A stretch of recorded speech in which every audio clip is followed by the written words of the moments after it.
Saira homeo में आपको खुश आमदीद। आज हम एक तकलीफ के मसले पर बात करेंगे जो कि जिसे हम इंग्लिश में फस्चूला, उर्दू में नासूर कहते हैं, जो कि लाखों अफराद को मुतासर करता है। मैं होम्योपैथिक डॉक्टर की हैसियत से आपको इसकी वजूहात, अलामात, इकसाम और मुकम्मल हल बताऊंगा, जिसमें ग़िज़ा और होम्योपैथिक अद्वियात शामिल हैं। चलिए शुरू करते हैं। सबसे पहले बात करते हैं कि फिस्टुला या नासूर है क्या।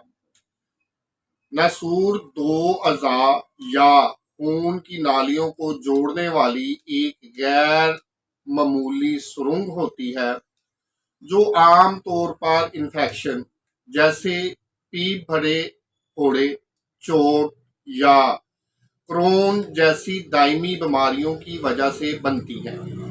ये अक्सर मकद, पेशाब की नाली या इंदामे नहानी यानी कि वजाइना के इलाके में हो सकती है, जिससे दर्द और रतूबत का अखराज होता है। नासूर की अक़साम। मकदी नासूर मकद और जिल्द को जोड़ता है, जो कि सबसे कॉमन है। रेक्टोवजाइनल नासूर मकद और अंदामे नहानी को जोड़ता है, जिससे फुजला का अखराज होता है। पेशाब की नाली का नासूर या फिस्टुला मसाने, अंदामे नहानी यानी कि वजाइना या यूरेट्रा को जोड़ता है, जिससे पेशाब का रसाव होता है। सादा बामुकाबला पेचीदा। सादा नासूर सतही तौर पर होता है। पेचीदा गहरे टिश्यूज या बार बार इन्फेक्शन से जुड़े हुए होते हैं। इसकी वजूहात के बारे में। इन्फेक्शन 50% पीप से भरे हुए फोड़े नासूर में तब्दील हो जाते हैं। दायमी सोजश यानी कि क्रोनिक इन्फ्लेमेटरी कंडीशन। क्रोन की बीमारी, अल्सरेटिव कोलाइटिस, सर्जरी या रेडिएशन के मुज़र असरार, ज़चगी के दौरान चोटें। मरीज की पेशकश, पेशेंट प्रेजेंटेशन। मकदी नासूर दर्दनाक पेशाब, पीप या खून आलूद पीप का अखराज, सूजन। रेक्टोविजाइनल नासूर बदबूदार बार बार अंदामे नहानी का इन्फेक्शन का होना। पेशाब की नाली का नासूर, पेशाब का रसाव बार बार होना, यूटीआई इन्फेक्शन का बार बार होना। अब बात करते हैं फिस्टुला के साइन एंड सिम्टम्स के बारे में। आम अलामात जो होती हैं उसमें मुसलसल दर्द होता है, बदबूदार रतूबत का खराज, सुर्खी और बुखार। मकदी नासूर की अलामात जो होती हैं, बैठते वक्त शदीद दर्द होता है, मकद के इर्द गिर्द सूजन होती है। क्रोनिक केसेस में थकावट, वजन में कमी। अब बात करते हैं इसके लैब टेस्टिस और डायग्नोसिस के बारे में। जिस्मानी मुआयना करने पर बैरूनी सुराख या दर्द की जांच की जाती है। इमेजिंग के लिए अल्ट्रासाउंड, एमआरआई से नासूर के रास्तों का पता लगाया जाता है। एंडोस्कोपी जो है वो पेचीदा केसेस में अंदरूनी सुराख को ढूंढने में मददगार साबित होती है। अब बात करते हैं हम होम्योपैथिक तरीका इलाज और इसकी मैनेजमेंट के बारे में। सबसे पहले जो मेडिसिन आती है वो है सलेशिया। सलेशिया फिस्टुला के बदबूदार अखराज के लिए इस्तेमाल की जाती है। मारिस्टिका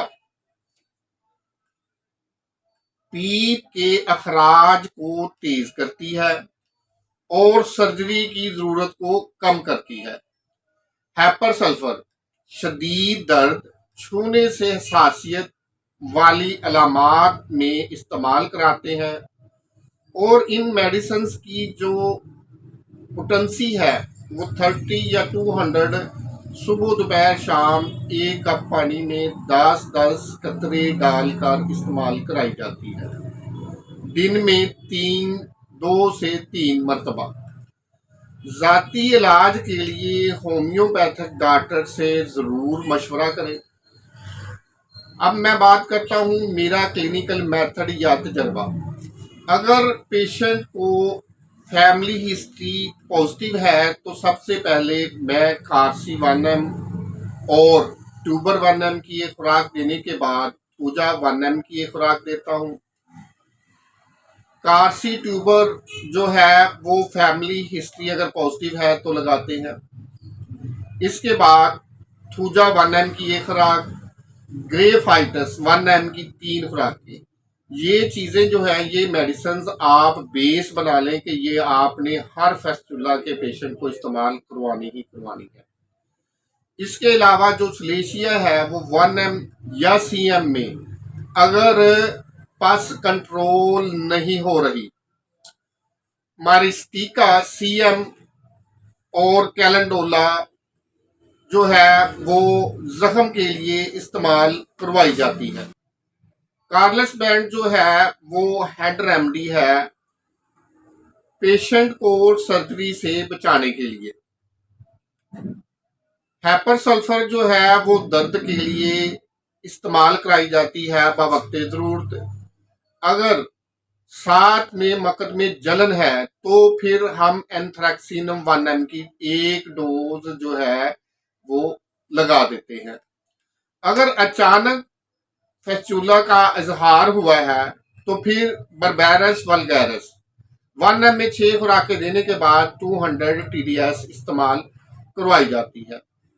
इसके अलावा जो दूसरा प्रोटोकॉल है हम इस्तेमाल करवाते हैं उसमें सबसे पहले सोल 1M की एक खुराक देते हैं, इसके बाद मेडोरिनम 1M की एक खुराक, इसके बाद थूजा जो है वो 1M की एक खुराक देते हैं और इसके बाद ग्रेफाइटस 1M की 3 खुराकें, इसके बाद पेट्रोलियम 1M की 3 खुराकें। इनको बिल तरतीब सुबह दोपहर शाम इस्तेमाल करवाते हैं। जब ये ख़त्म हो जाती हैं खुराकें तो इसके बाद एसिड नाइट्रिकम 1M की एक खुराक देने के बाद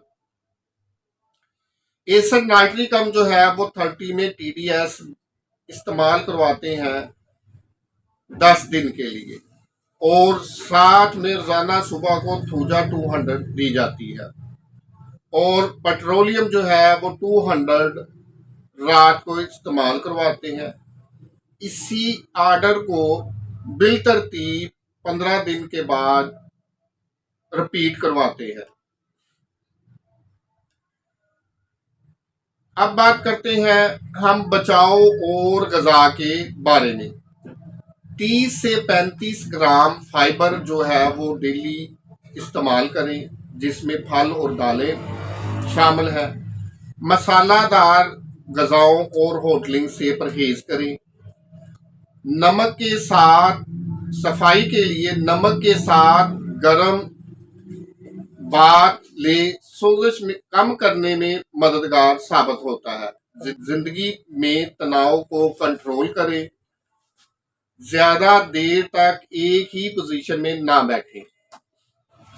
क्या ये वीडियो मुफीद लगी? सब्सक्राइब करें और तकलीफ में मुब्तला किसी को शेयर करें। सवालात नीचे लिखिए, मैं मदद के लिए मौजूद हूँ। क्या आप नसूर के दर्द से परेशान हैं?